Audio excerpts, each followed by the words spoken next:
In this video, I'm going to show how to sleep in Multiplayer Project Zomboid. It's a very quickly and easy process, so make sure to follow along. So I search a little bit, and to sleep, the player needs to find a bed, sofa, or other chair. Okay? You can also sleep in a tent or vehicle. Now, if you want to sleep in multiplayer, you need to come on server settings and enable this option right here. Okay, so come on server settings. In my case, I don't have Project Zomboid in my PC, so I can't show the entire process on the game.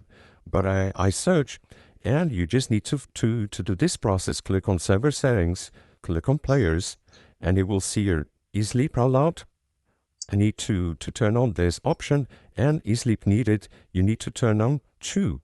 Okay, then you and your friend need to find a bed, sofa, or the chair, and sleep.